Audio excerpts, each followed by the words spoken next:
Hello and welcome to Dragnet live from otrgold.com. I'm your host, Austin Bach, tuning in today from Seattle. We got the comments on the side going already. Please tell me where you're listening from today. Our numbers are growing, which is great. Hope to have some new people here as well. Good to see some familiar names. Well, welcome back, Joshua, Thomas, and Mark. Thanks for being here. Um, Before we get started with today's episode, we're going to be listening to episode 13 from Dragnet. We're streaming every Monday, Wednesday, and Friday at 9 a.m. Pacific until we listen to all 310 episodes currently available. Um, this is, if you follow the channel, you'll notice I launched a bunch of 24-hour streams that just play one particular series uh, in a loop. So I launched Gunsmoke, See, Gunsmoke, Suspense, and yours truly, Johnny Dollar, yesterday. Those are out. And then tomorrow, I'm also going to add a CBS Radio Mystery Theater, a Jack Benny 24-hour stream, and I think I'm going to do a Dragnet one. But I'm going to keep these going. So if you just love Dragnet and you want to listen to more, you can tune into that 24-hour stream. I know not everyone can participate in these streams just given the time when they happen, but just know that I'm going to continue doing this in addition to that 24-hour stream because I like this like moment where I can be on camera and interacting with everybody as well. So um, just stay tuned for that. If you're new to the channel, if you're new to this stream in particular, we're doing a giveaway. So once we hit 500 subscribers on OTR Gold, we're close to about 200 as of this live stream. So if you haven't subscribed, please go do. One, it boosts the this video and this channel on YouTube, so it helps me find uh, more fans of old time radio. And then we're close. We're close to 200. It's just nice to hit that new threshold. Anyway, but once we hit 500 subscribers, I'm going to be giving away one of these two radios. I'll pick a subscriber at random, and they have their choice if they want the cream or the green. These are vintage style Bluetooth radios. You can connect them to your phone. You can stream music through it. My preferred thing is to have it sitting here on my desk and just pair it to my phone and play some more old time radio. So if you want one of these two things, you gotta subscribe. I'll, uh, I'll post a little QR code up in the corner. Some people have asked where I got them. I found them on Amazon, so I'll send the link to you if you can't wait. But if you want one for free, you can't beat free. You just gotta go subscribe. Great. So today, as I mentioned, we're gonna be listening to episode 13 of Dragnet. It's titled Auto Burglaries, Myra the Redhead. And it's always funny to me when they when they add, like, the character's name in the title because I don't like, I could be wrong, but maybe they publish these schedules ahead of time, like, in a newspaper somewhere, and you could see what was coming up and what the schedule was, like the TV guide, but for radio. Um, but some of them are kind of like giveaways, right? We haven't even listened to this story yet, but we know there's Mira, a redhead, and she's probably key to the story. So, interesting if that's just something that we deal with after the fact because the title was kept secret until after the broadcast, or if these titles were made available before the broadcast as well. Anyway, that was my random thought for the day. Um, but this episode originally aired on Thursday, September 1st, 1949, and the historical events since the last broadcast. Um, On August 27th, Jeff Cook, an American country singer, guitarist, and singer and fiddler for Alabama, was born in Fort Payne, Alabama. Shout out to Joshua, our friend from Alabama, who says it's sunny today. He gives us the weather report just like Jack Webb does. That's kind of funny, too. I mean, other people are welcome. I now know, thanks to Joshua, the weather in Alabama every Monday, Wednesday, and Friday. So far, it's been pretty sunny, which seems like a nice place to be. But yeah, the lead singer from out in Alabama was born on the 27th.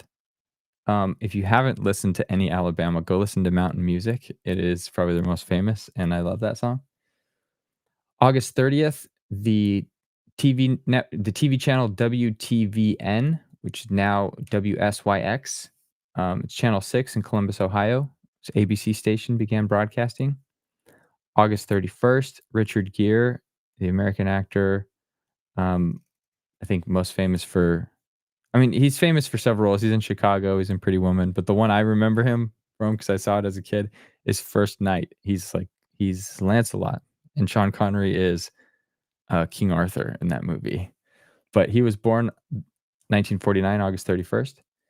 September 1st, the day this episode aired, a new detective series, Martin Kane, Private Eye, debuted on NBC. I think that's TV. A Finnish long distance runner ran a world record 10,000 meters.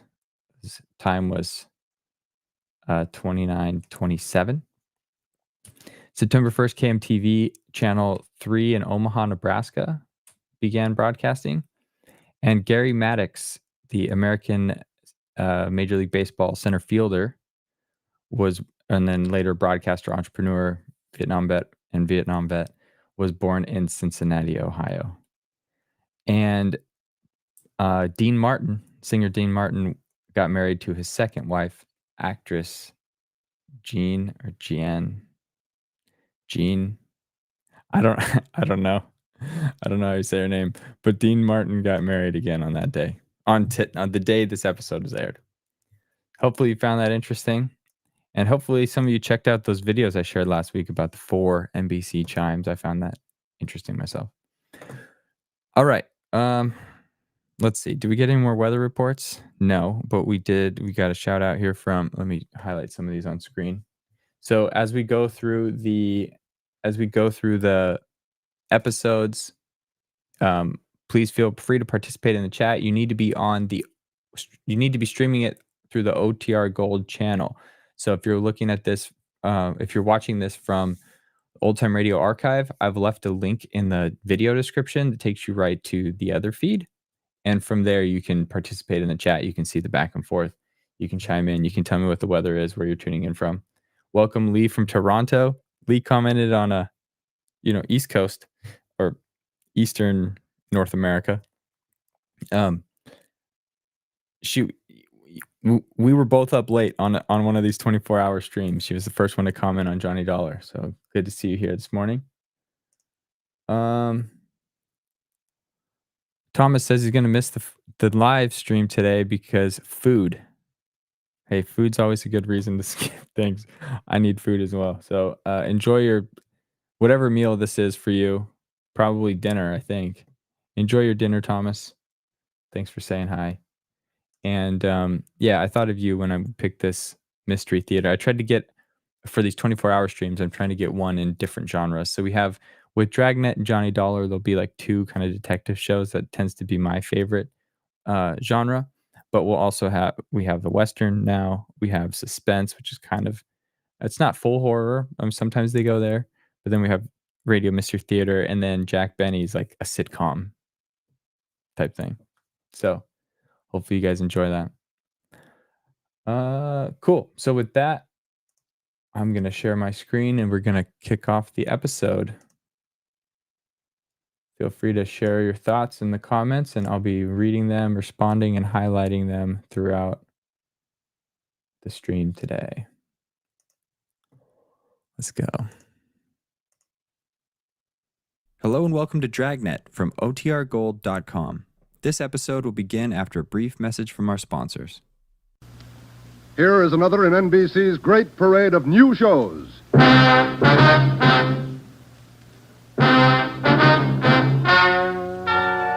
Ladies and gentlemen, the story you are about to hear is true. Only the names have been changed to protect the innocent.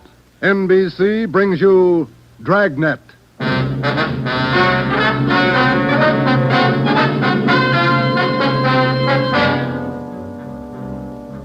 You're a detective sergeant. You're assigned to auto theft detail. In 3 months, more than 250 cars have been broken into. Property mounting well into thousands of dollars has been stolen. 2 youthful members of the gang have been apprehended. The all-important brains of the criminal ring, the leaders, are still at large. Your job, get them. Dragnet, the documented drama of an actual crime, investigated and solved by the men who unrelentingly stand watch on the security of your home, your family, and your life. For the next 30 minutes, in cooperation with the Los Angeles Police Department, you will travel step by step on the side of the law through an actual case from official police files. From beginning to end, from crime to punishment, Dragnet is the story of your police force in action. It was Monday, March 2nd. It was cold in Los Angeles. We were working the night shift out of auto theft. My partner's Ben Romero. The boss is Ed Backstrand, chief of detectives. My name's Friday. I was on the way back from the interrogation room, and it was 10:58 p.m. when I got to room 26, chief of detectives' office. Real tough kids, aren't they? Yeah, they won't admit a thing. Now, sit down. Thanks. When'd you pick him up? About 8:30 tonight in the parking lot behind the Star Theater out on Sunset. He was lifting the radio out of a 48 convertible. He's had lots of experience. The report says you picked up a 19-year-old girl with him. She was waiting for the guy in a parked car across the street from the theater. Car was full of loot. The first real break we've had on those auto burglaries in 3 months, and it's no good to us. Neither one of them will talk. They won't even admit they know each other. You run makes on them? Just did. We've been questioning the boy for an hour, getting nowhere. What's his name again? Freeman, Stanley Freeman. Oh, yeah. Age 20. Address? Butte, Montana. Down here for a vacation. He doesn't lie very well, Ed. He's never been to Butte, Montana in his life. Knows less about the town than I do. Well, get to him. Right, Ed. Where'd you put the girl? We had a policewoman take her to our office. We can talk to her when we finish with the boy. Well, what's her story? Hasn't any. She won't even open her mouth. 19 years old, probably needs a good spanking. Now get him to talk. Right.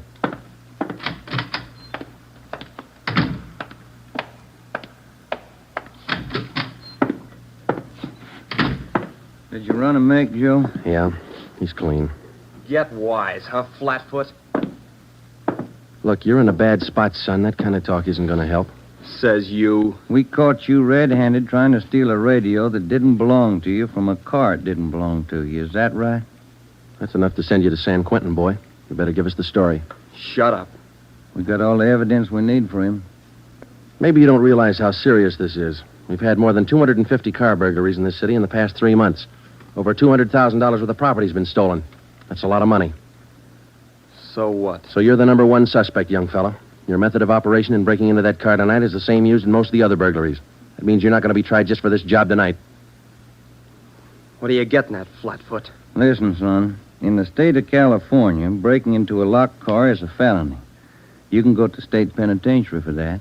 And we're going to file a complaint of burglary with the district attorney in the morning. You say you're from Butte, Montana. All right, I don't believe you, but we'll make sure. Ben, go down to our office and call the news photographers. Stanley here is going to have his picture on the front page of every newspaper in Los Angeles tomorrow. Right, Joe? No. You can't. I won't let you.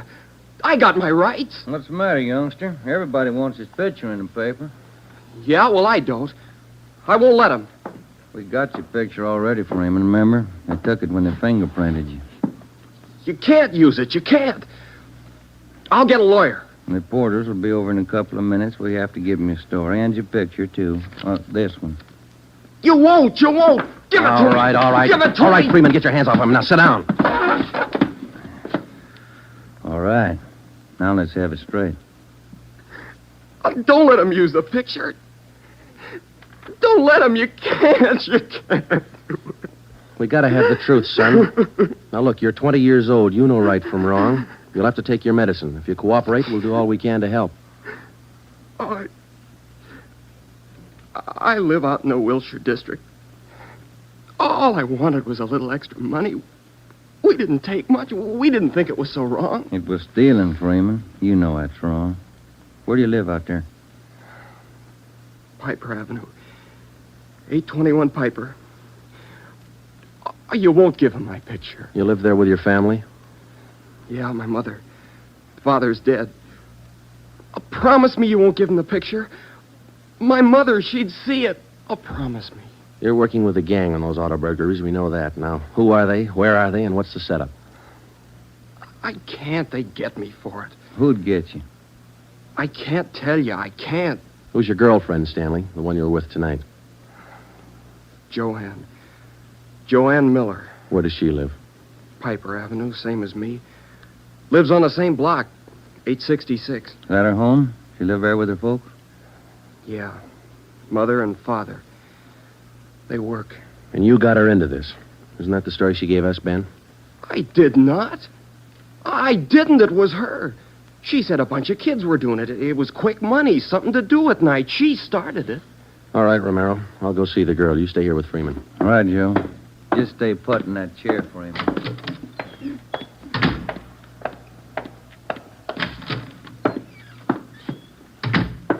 Hi, Marge.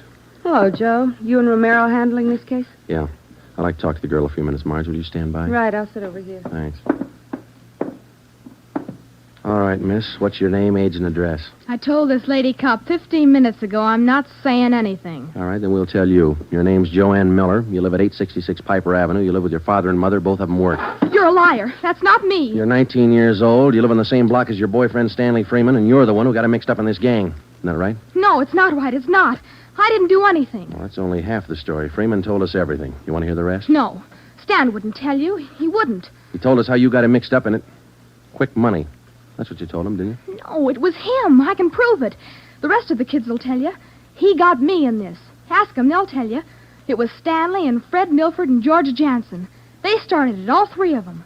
All right. Will you tell the story to a police stenographer? I'll tell him everything. He's not blaming this on me. Marge, will you go get the stenographer? Right, Joe. Now, how many persons in this gang of yours? Oh, about 10 or 12. And it's not my gang either. He got me into this, and now he's trying to lie his way out, blaming me. How long you been doing this, burglarizing cars? Me? Oh, only about 2 weeks. It was supposed to be fun, something to do at night. The rest of them been at it a couple of months. Who's the head of the gang? I told you, it's him, Stanley, and Fred Milford and Jansen, all three. I only started going out with them 2 weeks ago, maybe less. All right, Joanne. Tell it to the stenographer the same way. Stenographer will be in a minute, Joe. Okay, Marge, thanks. Stay with her. Right, Joe.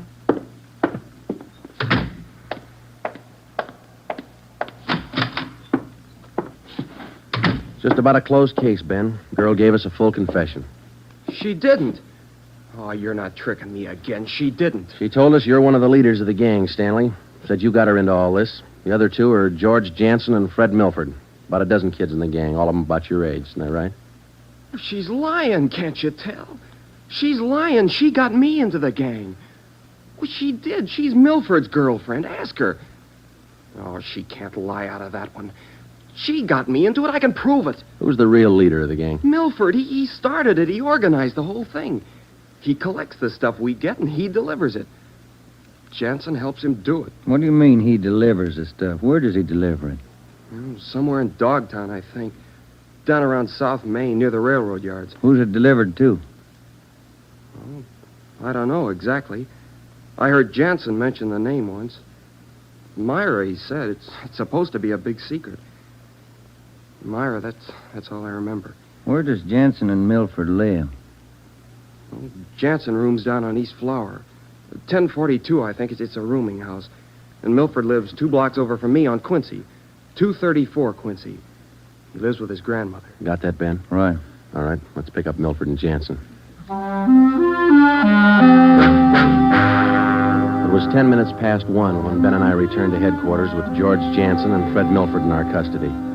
In Jansen's room at 1042 East Flower Street, we found 2 fur coats, a box full of new car accessories, an S&W 38 revolver, and a .45 automatic. When we picked up Fred Milford at his home, we discovered 5 deluxe car radios hidden in the garage, plus a valuable assortment of cameras, cigarette lighters, and clothing. Both Jansen and Milford refused to talk, but when we got them to headquarters and showed them the signed statements of Stanley Freeman and the girl, Joanne Miller, they broke. Milford, where else did you and your gang operate besides the Wilshire district? No place, only out there, that's all. Same type of car burglaries have been committed all over the city.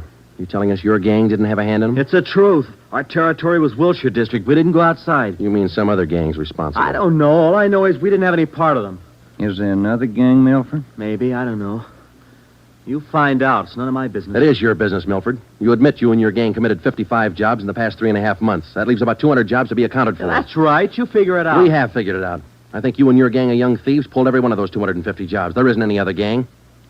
That's the story the district attorney's going to get. You're crazy. There is. I know there is. Then give us the information and save yourself a lot of trouble. Well, we're not the only ones. That's all I know. Milford, do you know how many years you get for auto burglary? I told you, we're not the only ones. There must be a couple of others besides us. Vince Mahoney, he's got a gang. Where does Mahoney operate? West Hollywood and Beverly. Where's he live? I don't know. Honest, I only met him a couple of times. Where'd you meet him? I don't remember. Where'd you meet him, Milford? Delivery. I met him down at the delivery place a couple of nights. When you delivered the property you stole from cars, is that right? Yeah. Where was that? Down by the railroad yards. Where? Chavez Street. It's a little alley off East Main. Who'd you deliver the stuff to? I told you, her name's Myra. That's all I know. We meet her and some guy on Tuesday nights. We give them the stuff and they pay us off. Mahoney delivers the same night I do. Do you meet her every Tuesday night? Yeah. You're going to meet her this Tuesday, tomorrow night? I don't know. I guess so. Same place? Yeah. Are you the only one she deals with? Sometimes Joanne. Me or Joanne. I know what you're thinking. You want to use me to trap Myra. Well, what's it worth? You know better than that. How about it, Milford? Oh, what else can I do? Give me another cigarette. By 3:30 that morning, the signed statements and confessions were piling up fast. Milford gave us a list of the names and addresses of each member in his gang, and within an hour, they were all under questioning at headquarters. Most of the suspects, about 1/3 of them girls, ranged in age from 18 to 21. As they told their individual stories, the scope of the case grew until it covered most of the city. By late afternoon of the next day, Tuesday, March 3rd, 3 more gangs operating in Venice, Bel Air, and North Hollywood had been apprehended. They confessed to more than 175 burglaries from locked cars during the past 3.5 months. At 5 o'clock that afternoon, Ben and I met with Chief Backstrand in his office. How many admissions you have now? Over 50, Ed. Here are the gang leaders' statements. What's their story? Yeah, it's pretty much the same. They all say this woman Myra set up the operation. You mean she got the kids and put them to work burglarizing cars? Well, not exactly. She picked the leaders, contacted them in bars or on the street, asked them if they wanted to pick up some spare money getting auto parts for it. Then she didn't tell them to go out and burglarize cars. Well, not in so many words, Ed, no. After they brought in auto parts for a couple of weeks, she told them to bring her everything they could find, outside the car or inside. Those are the words she used. 5 of the kids dictated those words into their signed confession. That should hold in court. What else did you get on this woman? Oh, she taught them how to work, told them to wear gloves, all angles. Well, we got most of the small fry. Now, where do we find this Myra woman? Any description on her? Yeah. Kids say she's about 33, 34. Good-looking redhead. 5'5", about 120, well-dressed. No description on the guy she runs with. You run a make on her yet? Yeah, no previous record. We've set up a stakeout for her tonight. 2 of the gang leaders have volunteered to go along, this Milford and Vince Mahoney. Good. Down on Chavez, where she usually meets them? Yeah, that's right. When? 11:15. That's the regular time for the meet, according to the kid. All right, I'll be at home. Call me. I don't want to miss out on this one. When Ben and I left Ed Backstrand's office, we went home for dinner and a few hours' sleep. At 9:30 p.m., we were back at the office. We met the men in the special detail, which Backstrand had assigned for the stakeout that night. We briefed them on their duties, and then we got Fred Milford and Vince Mahoney out of their cells. To avoid any possible suspicion of the presence of a trap, we had Milford's permission to use his car in the stakeout. The car, which he had said he had driven to the delivery meetings with the woman Myra at least a dozen times before.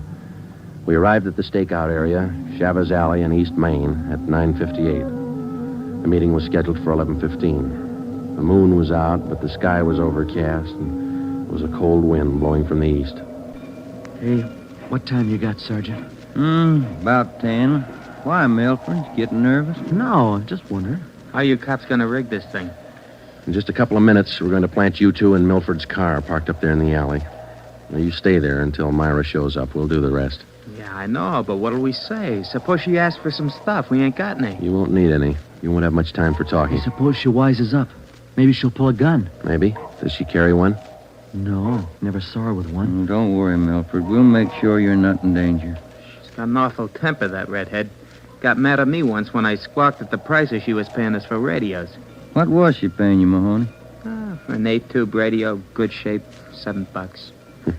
She got all the gravy and you got all the grief. You're not kidding.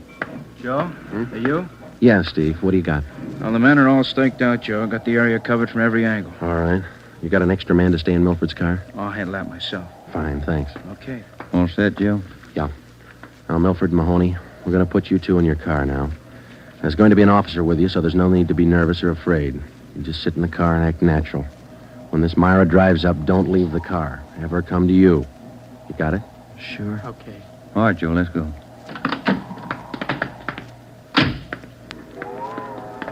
Sure is cold out. I don't even have a heater in my car. You stole enough of them. Okay, Steve, here they are. All right, boys. Milford, get in first behind the wheel. Okay. Mahoney in the middle. Now I'll sit in the back. We'll be parked in that garage across the street, Steve. Got a perfect view of the alley. Okay, Ben. Check with you later. Right. Mean night, Joe. Yeah, come on.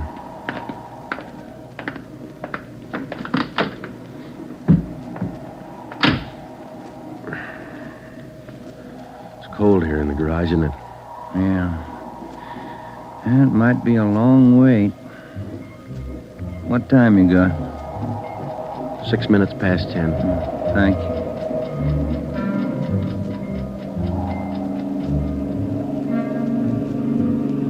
Hey, Joe. What is it? It's nothing. Thought that passing car was turning in the alley. Relax. It's early. Lonely place. It's dark. Gets on your nerves.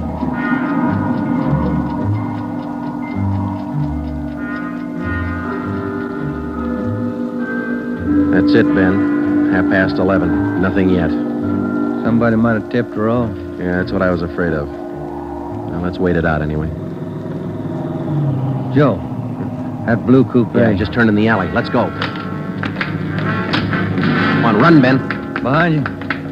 All right, you fella. Quit your fighting. What'd you get, Steve? Here he is. Just drove up in the coupe. Got out and called Milford Mahoney by their first names. He's in on it. What about the girl? No sign. Kid was the only one in the car. All right. Tell them in the stakeout's off for tonight. Have them report back in. We'll take the kid with us. Okay. All right, young fella, this way. What do you cops think you're doing? I ain't done nothing. Look, sport, we heard that from 54 different kids yesterday. We're tired of that line. Come on.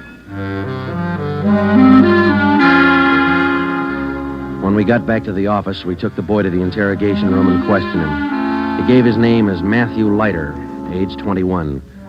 He wouldn't break until Vince Mahoney definitely identified him as a member of his car burglary gang and the special favorite of the red-headed woman they called Myra.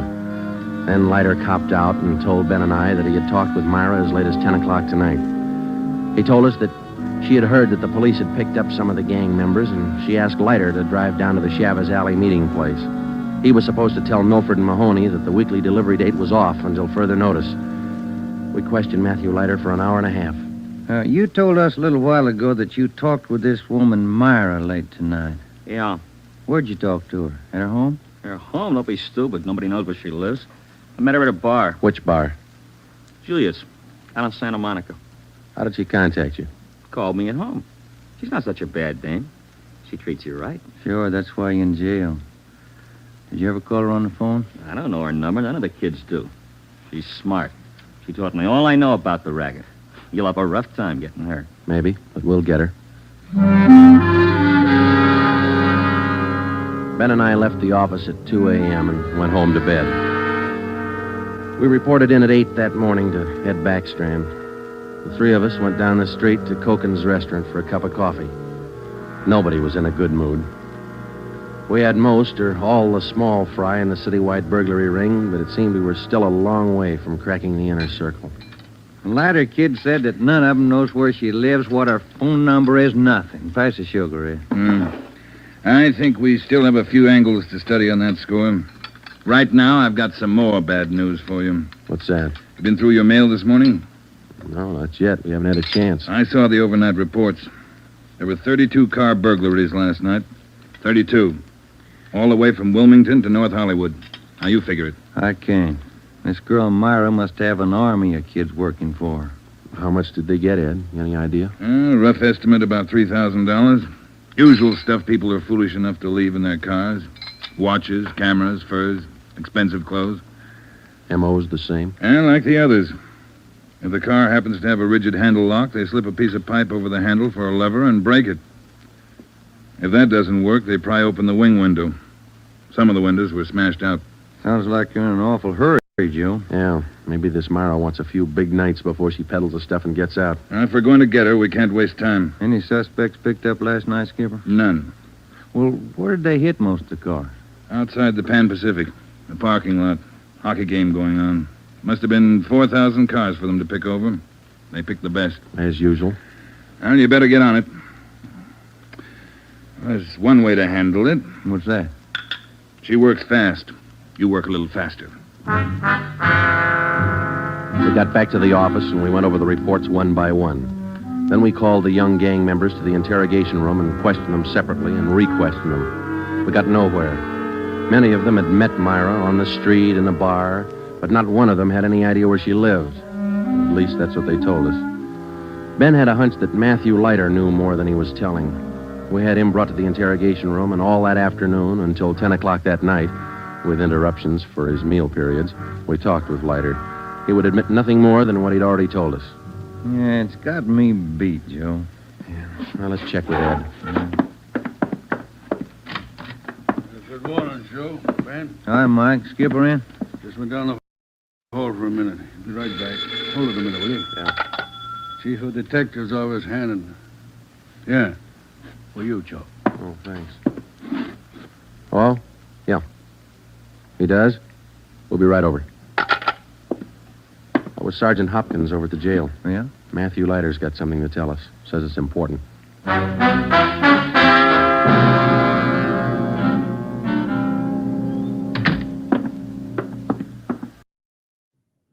Hang on one sec real quick. The video went out on my end. Sorry to interrupt. Let me just try and refresh this. 23. Come on, stop. Control F5. It's the first time this has happened. Stop sharing.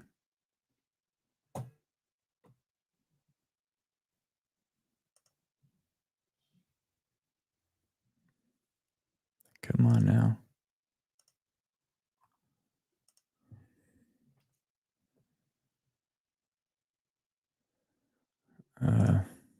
Okay. Here we go. We're going to start. I'll fix that. One sec. We're going to jump right back to where we were. Like 25 minutes in. Right here.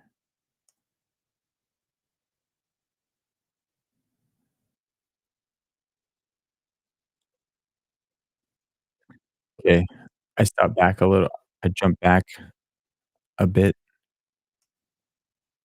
Sorry, so we're gonna backtrack a teeny bit, but then we're gonna be right where we were. My apologies.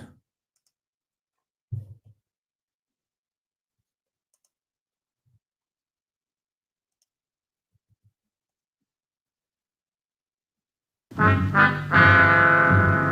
got back to the office and we went over the reports one by one.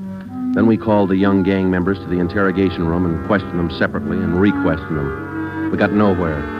Many of them had met Myra on the street, in a bar, but not one of them had any idea where she lived. At least that's what they told us. Ben had a hunch that Matthew Leiter knew more than he was telling. We had him brought to the interrogation room, and all that afternoon until 10 o'clock that night, with interruptions for his meal periods, we talked with Leiter. He would admit nothing more than what he'd already told us. Yeah, it's got me beat, Joe. Yeah. Well, let's check with Ed. Good morning, Joe. Ben? Hi, Mike. Skipper in? Just went down the hall for a minute. Be right back. Hold it a minute, will you? Yeah. Chief of Detectives always handed. Yeah. For you, Joe. Oh, thanks. Oh? Yeah. He does? We'll be right over. That was Sergeant Hopkins over at the jail. Yeah? Matthew Leiter's got something to tell us. Says it's important.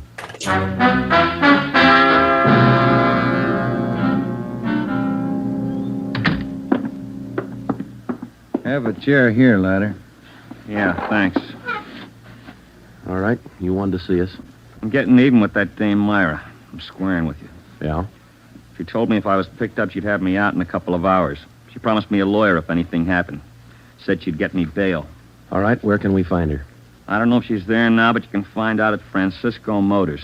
Big used car lot. Garage, too. It's out on Melrose past La Cienega. What's the tie-up? That's where she fenced most of the stuff we stole. Some old guy she buddies with runs the place. Big shop in the back. Store a lot of hot stuff there. Barney, Yes, Sergeant? we're through with him. Take him back.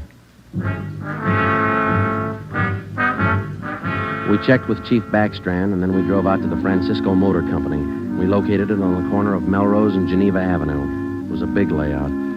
Consisted of a large used car lot sign bannering the slogan, Deluxe Auto Accessories, lowest prices in town. Along the back end of the lot, there was a large L-shaped garage.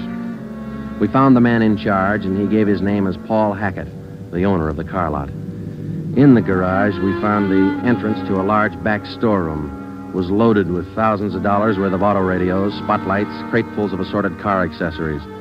Special closets built into the walls of the garage contain racks of fur coats, suits, dresses. Below that, smaller boxes containing watches and cameras, all wrapped in tissue paper. You can save all of us a lot of time and trouble by talking to us now, Mr. Hackett. Where is Myra? I don't know who you're talking about. I don't know what you're talking about. Can you explain what we just found in your garage? I didn't know it was there. I didn't know it was stolen. Well, which is it, Mr. Hackett? Make up your mind. I bought it, but I didn't know it was stolen. You can't prove I did know. I think we can prove it, Mr. Hackett. Some of those stolen car radios stored back there, the serial numbers are filed off, and this workbench here is full of filings. I didn't know. You'll have to do better than that. How does Myra figure in? I don't know. I don't know what you're talking about. It's all right with us, Hackett. We found the stuff and we got you. If we don't find Myra, you'll be doing time for two people. Stand still. You can't.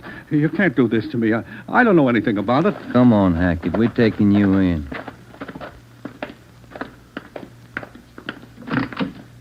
All right, get in the car. Come on, in the car. Am I going to jail? You're going to jail. All right. I'll take you to Myra. Hackett told us that Myra lived at 1345 Munich Drive in Beverly Hills. He said that he was Myra's husband. He told us that he'd been in a legitimate garage business for 10 years before he married Myra. She talked him into the racket. He identified 1345 Munich Drive as their home. When we got there, we found stores of stolen property similar to those found in the garage. Myra was not there. Hackett had no idea where she might be. We sat down in the living room and waited.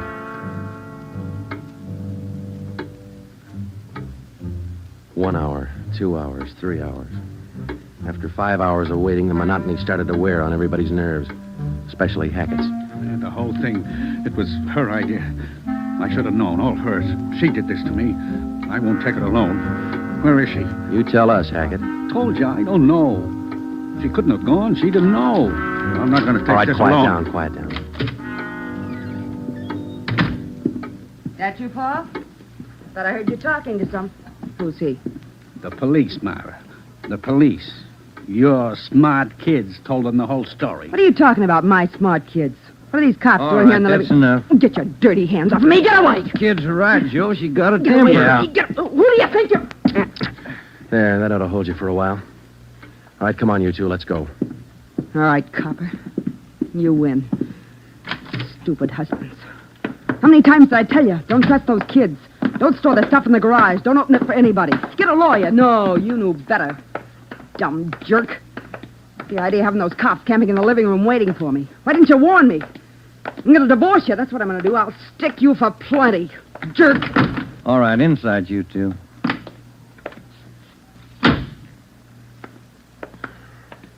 You got a smoke, Ben? Yeah. Here. Thanks. I was just thinking.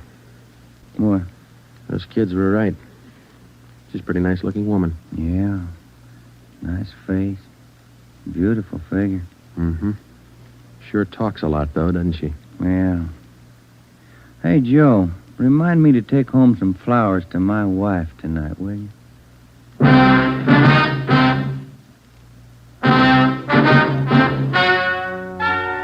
The story you have just heard is true. Only the names were changed to protect the innocent. Paul and Myra Hackett were tried and convicted on 7 separate counts of receiving stolen property. They are now serving out their sentences in the state penitentiary. Realizing that most of the young persons involved in the case were influenced by the strong personality of Paul and Myra Hackett, a separate investigation was made into the backgrounds and home life of the young offenders. In most cases, they were found to be basically good, and they were placed on probation and returned to their homes.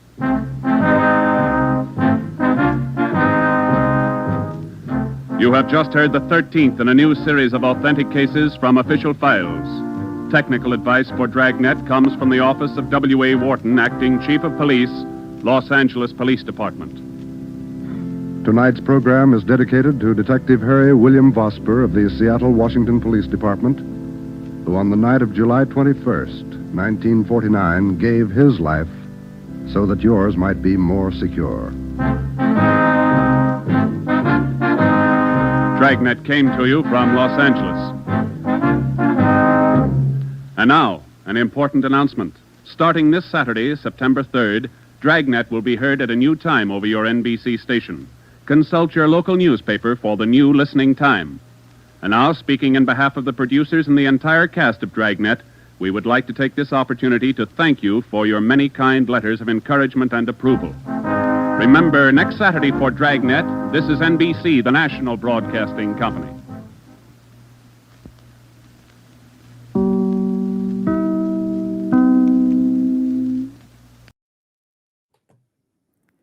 All right. Thanks, everybody. So I have a hard stop in a minute, so we're going to cut this other part short. But just a few things that I heard there at the end. This is one episode that I didn't hear ahead of time, so I was actually surprised that they gave a shout out to an officer from Seattle.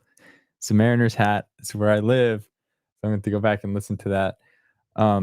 Also, and anytime like Seattle or any local area gets called out in a song or something, it's just fun for me to hear. You heard the Hammond organ at the end and the NBC chimes. I shared a thing at the very beginning. They were pitting those two criminals against each other, saying that the other one was ratting out the other one, and it made me think of this Prisoner's Dilemma. If you haven't read about it, you should go read about it. It's kind of an interesting phenomenon that happens not only with prisoners, but it's applicable outside of these sorts of things. Let's go check it out. And then my mind kind of jumps to things. So there's the Prisoner's Dilemma, and then there's this show in the UK called Golden Balls. I think Thomas could correct me if I'm wrong, where they're competing for money, and each person can choose whether they split the money or steal. So it's like the Prisoner's Dilemma in game show format. And there's this awesome video that this one guy who takes a completely new strategy to this game. I was looking for the video. I think I found it. I'll share it right here on in the chat so you can see it. But then I got to drop. But it's worth the time. Read about the Prisoner's Dilemma first, and then check out this video and see what a boss this guy is. It's not a show now. Oh, okay. So it was a former show. So go check out that thing and have a great weekend. I hope to see you on Monday. Thanks for